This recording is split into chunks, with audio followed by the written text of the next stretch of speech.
temponya kenapa jadi tempo yang tadi dipakainya? Turun dulu. 3, 2, 1. Inilah traffic pace-nya. Kok gitu?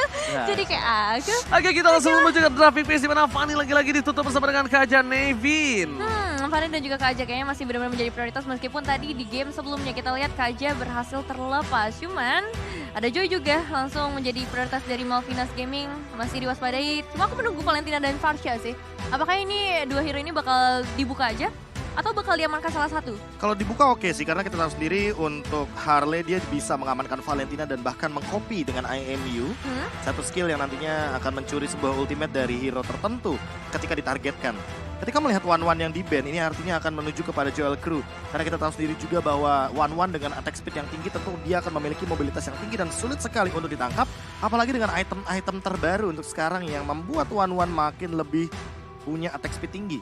Walaupun dia udah ada di nerf dari segi beberapa damage-nya One-One, tapi itu ternyata tidak terlalu efektif.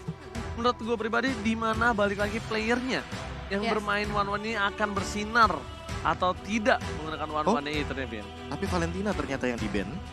Sehingga kemungkinan besar akan ada dua mid laner juga yang akan diperebutkan. Salah satunya adalah mungkin Farsha, Eve, atau bahkan Xavier yang menjadi salah satu opsional untuk di patch yang sekarang. Xavier global presence-nya emang masih nggak bisa dipungkiri, emang masih menjadi salah satu yang terbaik juga. Dan Blue kali ini menjadi prioritas, tadi sempat kita bahas juga ya di game sebelumnya. Kalau Blue ini setelah adanya efek buff, ini bakal menambahkan dari HP regen-nya yang pastinya bakal berimpact besar nanti. Betul sekali, apalagi dengan ngomongin landing phase yang begitu powerful sekali. Namun kali ini pun sudah akan ada satu Chow dan Faramis. Merupakan sebuah pick untuk need my help karena kita tahu sendiri ada dua counter terbaik menurutku untuk Glue. Yang pertama adalah Faramis, yang kedua adalah Vexana. Yang aku penasaran kenapa dua-duanya necro creep ya. Ya kan? Iya lagi. Karena kan gini loh, kalau Vexana pasifnya emang setiap kali ada sesuatu yang meledak dari minion, monster jungle atau semacamnya. Termasuk dengan anak-anaknya Glue yang split-split. Itu bisa juga ya? Iya, itu damage-nya akan meledak 12 kali. Bayangkan 12 kali, Glue-nya tetap akan kena. Faramis sama, Faramis kalau misalkan kena serangan dari Ghost Blaster, dia bakal terpantul damage-nya dan Glue-nya yang paling utamanya itu yang bakal terkena damage terakhir nantinya. Dan bahkan ketika Glue lagi berada di posisi XP lane waktu itu, lagi prime time-nya dia, itu ketemu sama Faramis itu bener-bener Faramis sebelum dijadiin posisi sekarang ya. Belum jadi glow up ya? Iya, sebelum apalagi glowing up. terakhir di buff loh damage skill 2-nya. Yes. Itu akan menambahkan malapetaka bagi Glue. Dan udah ada satu buat jungler yang sudah diamankan oleh tim dari MGA Esports. Dan kalau misalnya aku bisa lihat di sini Link agak terlalu terburu-buru. Kenapa? Karena mereka harusnya melihat 3 positioning yang cukup kuat dari tim Malvinas Gaming yang secara notabene di main early to the mid ini akan berat untuk seorang Link ya. Beda kasusnya sama mid to the late game. Linknya akan punya banyak banget power. Dia bisa solo pick off terhadap seorang Eve ataupun Lolita sekalipun. Tapi kalau untuk Glue malah bisa dia yang menjadi mungkin dia mau menangin rotasi di early game-nya. Rotasi Karena early game, dengan kita tahu bahwa Link punya Finch Voice, yaitu akan membuat dia bisa traveling the map dan itu akan menimbulkan sebuah poin baru kalau misalkan kita ngomongin soal Link, apalagi dengan emblem Demon Slayer. Cuma poin plusnya juga di sini yang masih bisa dibawa oleh Malvinas Gaming adalah mereka belum menunjukkan junglernya. Mereka bisa mengkontes ini dengan beberapa hero yang mungkin memiliki ability dengan anti-dash, salah satunya Minsitar yang bisa menjadi jungler, atau salah satunya juga yang mungkin masih bisa diamankan oleh teman-teman dari tim Malvinas Gaming. Ketika kita ngomongin soal Link, kalau perbandingan di assassinnya ada Benedetta atau Hayabusa yang sudah di-ban sepertinya. Hayabusa Benedetta, paling sisanya Benedetta atau Karina jangan-jangan. Lapu sih ini Ben enak. Lapu Ben? Lapu Ben. Karena ini bakal menjadi combo-combo banget. Kalau misalnya dia punya lapu-lapu, dia punya Link, dia punya Faramis, ini bakal masuk ke dalam. Dan karena Ginard ini kan mungkin saja bisa di posisi yang lain, Profesor KB. Bisa di posisi roamer. Bisa di posisi EXP lane sebenarnya. Cuma tergantung dari cowoknya masih flex pick. Walaupun yang sekarang secara tidak langsung yang kita bakal lihat adalah di mana Faramis ini tidak bisa di flex pick lagi nih. Dia cuma punya 2 positioning, mid atau roam. Beda kasusnya kalau mereka punya pemikiran Faramisnya akan ditaruh bersama dengan seorang Glue. Karena dia sengaja pick itu di first picknya. Ya, untuk bener-bener nge-kontes ya. Dan untuk sekarang dengan Cloud, artinya ini adalah full stack Full stack. untuk Art of Thievery ketika nantinya ada glue di dalam sebuah skema team fight. Mana stack sekarang cuma 5. Iya. Iya, cepet Ini banget. udah benar dimanfaatkan banget ya dengan diambilnya glue, langsung di counter bisa dibilang hampir 80% lah ya. Dan aku penasaran nanti untuk gold lane-nya karena bisa dibilang banyak banget nih gold lane yang udah di-ban. Tersisa clean mungkin? Oke, Fredrin terlebih dahulu yang diamankan mungkin di area jungle. Karena kita udah melihat Link dengan rotasi cepatnya dan Kari. Kari lagi ya. Oh, apakah benar-benar akan farming dual lane untuk Joel Crew seperti yang dilakukan oleh Oheb dan lapu-lapu dengan last pick-nya kita tahu sendiri. Ya, satu-satunya hero yang tersisa untuk melawan Glue. Karena memang kalau misalkan dibandingkan dengan hero-hero yang tersisa sebagai EXP laner akan termakan oleh split. Iya, dia mau nggak mau kalau misalnya dia mau coba lebih ekstrim. Soalnya kalau ngomong depannya G kan agak cukup kasar, ekstrim. Dia pakai Guinevere kalau mereka dia mau. Gimana caranya ajak itu Glue itu masuk ke dalam zona yang berbahaya? Atau ya sekalian aja kayak Pakito yang Pakito tersisa, yang bisa punya dive in. atau Benedetta. Tapi kan kalau Pakito agak sedikit keserempet ya menurut aku agak cukup berat. Jadi menurut aku lapo-lapo ada keputusan sangat baik dan ini dia. Dua tim yang akan bertanding di match kedua, Profesor Kabir dan juga Nevin. Oke, akan kita saksikan seperti apa Best of One series. Lagi-lagi kesempatan mereka nggak banyak untuk babak group stage kali ini. Jadi semuanya harus diberikan yang terbaik pastinya. Entah itu dari Malvinas Gaming dan juga MDH Esports. Ya, dan tensi early game adalah tempo yang terpenting sekali nantinya menjaga bagaimana agar mereka tidak kehilangan kendali ketika kehilangan satu objektif. Salah satunya adalah Turtle yang penting sekali di menit yang kedua. Alright, tanpa berlama-lama langsung kita saksikan match kedua M4 World Championship. Malvinas Gaming versus MDH Esports. Ya, kita akan langsung lihat aja seperti apa dengan adanya Malvinas Gaming yang terkenal dengan metode pick off-nya. Apakah bakal coba untuk diamankan kali ini karena dari segi hero-hero yang mereka bawa juga sangat oke. Tapi Fredrin ini berada di area jungler ya ternyata mereka bawa ya. Iya. Oke. Ini adalah sempat kita mention ya. Dan ini adalah salah satu jungler yang cukup kuat menurut aku pribadi. Dia punya sustainability dan secara tidak langsung ya, ketika aku dulu cobain Fredrin di area jungler, itu agak cukup cepat juga loh ngejunglernya, Profesor. Iya, apalagi dengan item tank yang kita tahu sendiri, semakin banyak pool darah yang dimiliki oleh sosok jungler. Itu true damage yang nantinya akan diberikan bagi pemegang Retribution akan jauh lebih besar dan mempermudah melakukan sebuah jungle di menit awal sampai nanti di late game sekalipun. Dan aku melihat Nevin, satu keuntungan dari Fredrin jungler adalah ketika junglernya tidak terlalu depending on purple buff. Iya benar juga, dia nggak harus selalu mendapatkan purple buff, tapi untuk orange buff-nya sih, dengan kenaikan level dari seorang Fredrin itu bakal berpengaruh cukup besar juga, terutama dia kan bakal dibutuhkan ya untuk ada di sisi depan sebagai seorang frontliner. Bakal coba dipaksa first blood, tapi ini akan membalikan kembali keadaan di mana Faramis harus mundur ke arah belakang.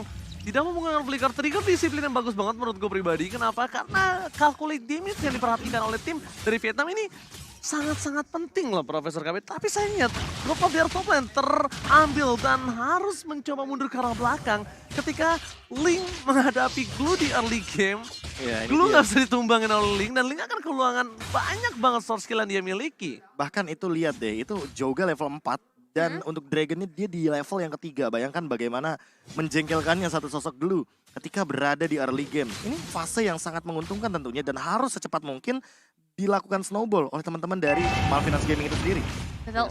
Nah ini dia Turtle Camp by UBS Gold udah mulai muncul, menandakan akan adanya kontes mungkin terjadi di bagian bawah pastinya karena beberapa setup juga udah mulai terlihat di sana dari Nerd dan juga Step. Yes, dan bahkan kalau bisa kita lihat di sini Ginard masih terlalu terburu-buru untuk maju ke depan.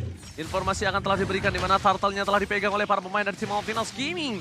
Malvinas Gaming kali ini 4 lawan 4 akan berada di arah Turtle. Mundur ke arah belakang, MVG, Dragon, Malvinas mau coba masuk, 16 bakal coba di setup, dan ternyata Temple Soul Blade Retribution tidak masih didapatkan, bahkan kali ini satu point kill diamankan oleh para pemain dari tim MDH. Lihat, dengan Retribution yang sangat baik, dengan first pull yang didapatkan, tapi dia udah gak punya pinch points, dia harus lari ke arah belakang, belum mencoba untuk menangkap satu, dan tidak berhasil ditunggangi, sayang banget, dan hanya harus kehilangan 3 pemain dari MDH Esports. Satu lagi, serangan Dart kali ini masih berhasil dari penjara yang dilakukan oleh seorang Dragon. Persembunyian yang bisa dibilang cukup sukses sejauh ini, tapi ya keuntungan sebenarnya besar banget ya di tangan teman-teman dari MDH untuk early game kali ini ya. Notabene-nya mereka sangat amat di-press dari awal. Ya, bahkan tadi kalau teman-teman lihat Joga ada di level yang kelima, makanya Retribution-nya akan lebih on point dibandingkan kalau misalkan kita melihat bagaimana Retribution yang dimiliki oleh Prince Fran dan Gnard. Dia tadi sempat mengumpat atau bisa dibilang menghilang dari deteksi seorang Dragon. Sampai-sampai Dragonnya nggak notice kalau seandainya dia ada di sampingnya, persis di rumput dekat Purple Buff. Jujur aja ya, aku ngelihat permainan dari MDH ini, mereka main ke arah mind blowing. Kenapa? Dia mainnya mindset dari Malvinas Gaming yang memiliki komposisi draft pick menurut aku cukup kuat. Tapi ini tidak bisa mereka mainkan di area metode late game. Gimana caranya Kari ini akan bisa sustain menuju ke late game? Lihat dia udah punya satu buah corrosion sight yang mungkin akan membuat dia lebih kuat lagi nantinya. Dan Dragon ini lagi-lagi menjadi pilihan yang sangat-sangat diperhitungkan oleh para pemain dari tim Malvinas ini. Jinard, Duel Dragon terlalu all in terhadap seorang Glue, tapi ini apakah berhasil? Dan menurut aku terlalu sayang, Glue di all in di early game, ya kayaknya masih belum capable punya satu buah damage ya Profesor ya. Ya kalau kita ngomongin soal bagaimana untuk burst down ke arah Glue juga membutuhkan sekali Faramis, makanya tadi Faramisnya berada di tempat yang sangat jauh dari Need My Help, makanya nggak bakal ada Ghostbuster untuk mendapatkan satu damage dari Dragonnya yang bahkan sampai sekarang Vengeance-nya pun belum digunakan. Iya, emang dari sejauh ini sih emang Glue-nya bakal menjadi pengganggu, benar-benar besar banget impact-nya sudah tadi kita lihat juga. Dan sejauh ini Turtle Camp muncul lagi by UBS Gold pastinya menandakan akan ada pertemuan antara kedua tim lagi-lagi dan lagi juga. Ya udah mulai muncul juga, tapi di sisi lain perpecahan dilakukan. Mencoba untuk mengambil Jinard-nya terlebih dahulu supaya gak ada gangguan dari The Way of Dragon-nya. Ini dia saatnya perperangan akan terjadi dari Tribus di source point. Dan lihat, no more Temples of Fate berhasil dihilangkan begitu saja dengan satu buah blessing ke arah belakang. Crew mencoba untuk menutup, tapi lihat di sana tiba-tiba datang dengan satu buah karinya. Double manipulation, diberikan kembali ke kanannya, dan bahkan dua hilang. MDH Esports terlalu terburu-buru dengan keuntungan yang dia miliki di war yang pertama. Ternyata dia lupa kalau misalnya Malvinas Gaming juga masih punya power. Nominal Blaze-nya kali ini di cover langsung di belakang Freden dan tidak bisa dibendung, Nevin. Iya ya, ini power yang besar banget, tapi buat kalian yang pengen dapat power besar juga, kalian bisa dapetin diskon sampai dengan 90% dari Grab. Tinggal pakai promo yang ada di bawah sini atau langsung scan aja. Ya, Startle Slain by UBS Gold kali ini membuat Malvinas Gaming unggul 73 gold, Profesor. Dan bahkan ditambah dengan, tadi ada yang lihat nggak bahwa Joel Crew dan juga Hehe tiba-tiba hadir di area mid lane hanya untuk memberikan tekanan dan bahkan join team fight, namun Hehe mencoba untuk mundur juga dan kayaknya masih mampu ditumbangkan oleh teman-teman dari Malvinas Gaming. Gak ada yang bisa dilakukan lagi karena pasifnya pecah, berhasil membuat satu buah point kill dari top lane. Dan tadi Hehe punya keputusan yang cukup tepat, setidaknya dia melakukan clear, dia mundur lagi ke belakang, dia dapetin satu buah gerobak. It's okay, no problem. Dan balik lagi, di sisi Malvinas Gaming, aku melihat mereka akan sangat bisa mengcover pergerakan dari seorang Kari. Lihat bahkan dua player udah menuju ke arah top lane yang sulit banget untuk dibendung dan juga. Kalau misalnya Kari udah punya nanti Wind of Nature atau mungkin dia main ke arah Thunderbolt, itu udah nggak bisa di solo pick off sama seorang Joga loh. Emang dari awal nih Karinya harus banget dibantuin karena kita tahu sendiri Cloud di area late game itu bakal cukup berbahaya, apalagi dengan mobilitasnya yang sangat amat tinggi. Dan untuk saat ini spek yang tinggi juga buat kalian para gamers bisa dapatkan di Infinix Note 12 2023. Dan so far kita akan melihat Jinard yang harus langsung hilang dalam sekejap mata ketika pergi terlalu jauh, nampaknya memasuki ke dalam kandang yang dimiliki oleh 3 pemain Malvinas Gaming. Ingat, ini Kari. Dia nggak butuh item banyak, dia hanya butuh gimana caranya pasifnya nyala semua. Dan dari segi lapu-lapu atau Chow sekalipun Profesor KB, dia mau coba nahan damage Kari itu impossible to think menurut gua. Apalagi dengan attack speed yang sangat tinggi dari Corrosion Sight yang udah jadi.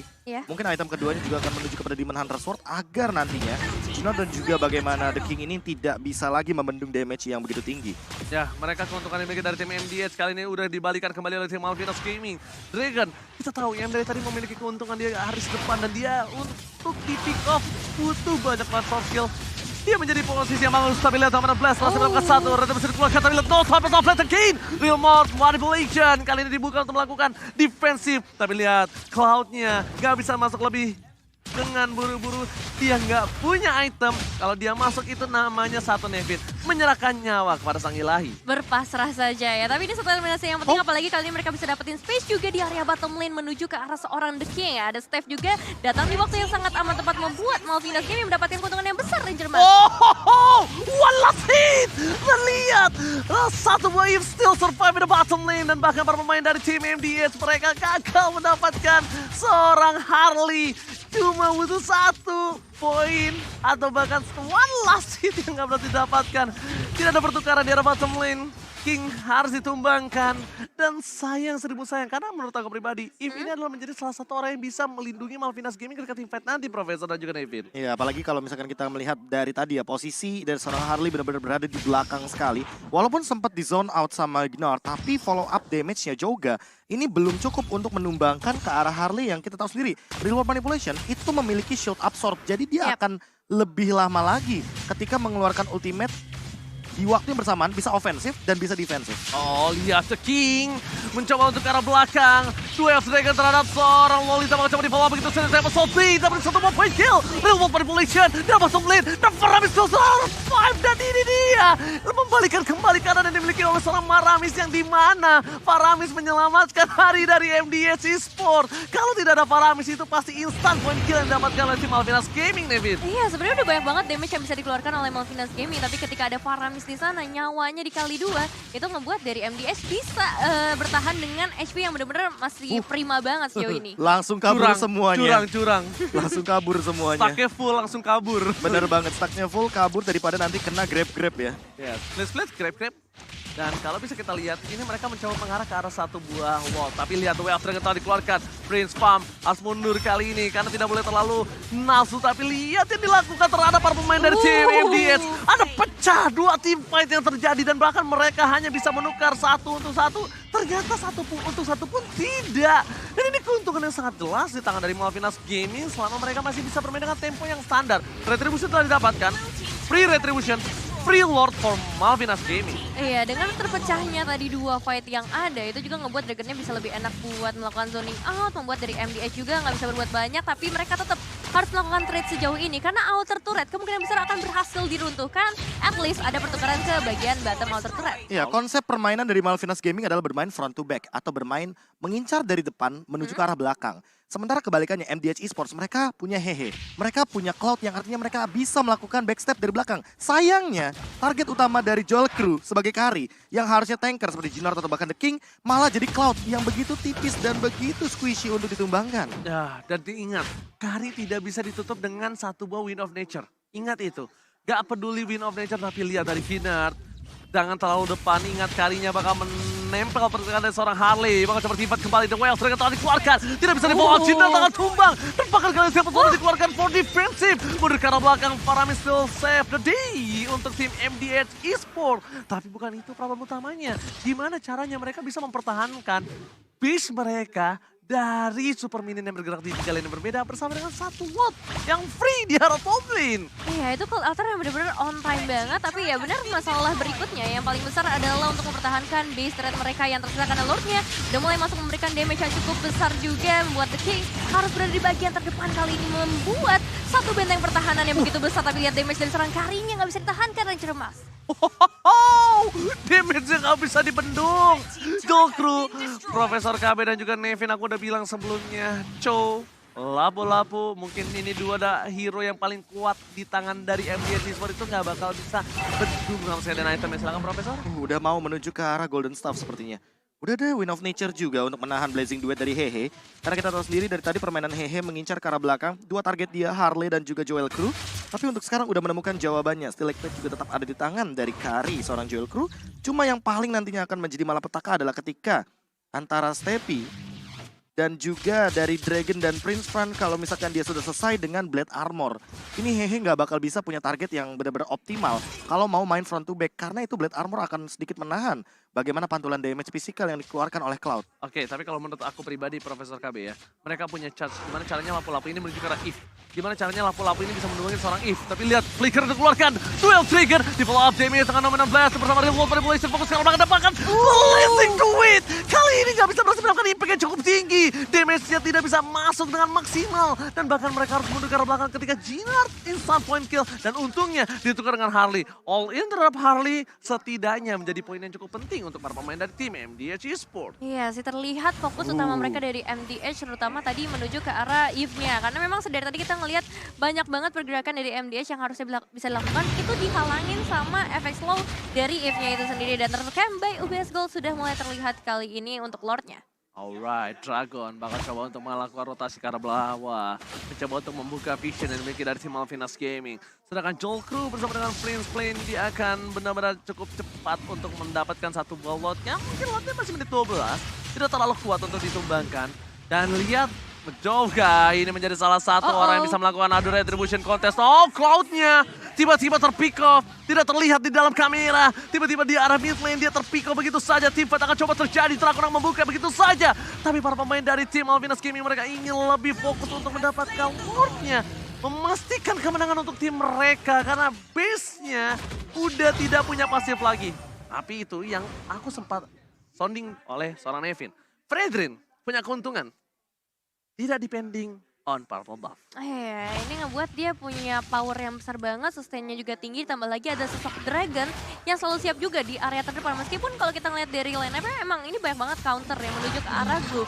Cuma dengan efek gold-nya yang berbeda cukup jauh, ini nggak jadi masalah besar untuk Blue-nya sejauh ini. Iya, nggak terlalu meng-counter, apalagi ketika Dragon-nya sudah selesai dengan Arena Shield. Jadi kayaknya Need My Help bukan menjadi sebuah ancaman tentunya bagi Glue. Namun di bahaya bottom lane, The King sudah mengeluarkan ultimate-nya. Dia lepas dari satu buah formasi Faramis yang telah menyelamatkan dirinya dari World Manipulation. Di arah bottom lane, mereka nggak bisa bertahan kembali. Joga untungnya telah menyelesaikan Lord di arah top lane. Keputusan yang tepat, 1 versus 1 dengan Lord. Karena setidaknya mereka tinggal mempertahankan dari Super Minion. Bukan mempertahankan dari Lord. Mereka tidak terpecah dalam 3 posisi yang berbeda. Dengan adanya seorang lapu-lapu tidak ada dan ditumbangkan oleh tim Malvinas Game. Ini menjadi keuntungan pribadi loh untuk seorang Harley. Tapi bukan jadi masalah besar juga sebenarnya untuk The King yang harus tumbang karena emang pertukarannya masih cukup worth it ya sedari tadi kita lihat. Dan kali ini Malvinas Gaming udah mulai mendekat dengan 116 yang lepasang di sana mencoba untuk mendapatkan eliminasi lagi Ranger Mas. Oh my god, Nominant Blast with Flicker berhasil mendapatkan satu Faramis poin pentingnya. Jinard tidak bisa masuk lebih dalam lagi, dia bisa terlalu besar dari seorang Kari. Bersama dengan lapu-lapu, Brave Factors-nya kali ini gak membuat sama sekali impact. Tidak memberikan damage, sedangkan Malvinas Gaming fokus ke base turret di arah top lane dan di arah mid lane. Mereka gak gentar untuk bisa menumbangkan base turret yang dimiliki dari tim MDH Esports. Iya, disiplinnya emang harus dilakukan ya sejauh ini karena ini ada di kondisi krusial. Balik lagi, satu momentum aja bakal berpengaruh Ranger Mas. Alright, tim fight kembali akan terjadi. Jinard akan coba dipecahkan. Flicker telah dikeluarkan. Love in the place! Kali ini berhasil mendapatkan satu momen kill dan mega kill didapatkan oleh seorang Kari. Ditawar dengan satu momen Flicker ke arah depan. Membuat Kari kali ini lebih strong dan ternyata ini akan menjadi salah satu tim fight yang paling buruk untuk MDH Esports. Ini bencana! 3 hilang, tersisa 2. Apakah ini mendapatkan miniak untuk tim dari Malvinas Gaming? Oke, triple kill udah berhasil diamankan juga 2 pemain tersisa, tapi masih ada Tempest of Blade yang akan dibuka oleh seorang Joga terlebih dahulu. Namun fokus karena base-nya kali ini bakal menjadi kemenangan untuk Malvinas Gaming. Malvinas Gaming take the game. Menghancurkan rotasi, membuat permainan dari tim MDH Esports yang mungkin kita bisa bilang unggul di early. Yep. Tapi ingat, mereka punya Kari, bahkan Karinya Flicker sampai ke depan berhasil mendapatkan triple kill Profesor Kimi. Ya, poin plusnya adalah ketika Hehe tertangkap di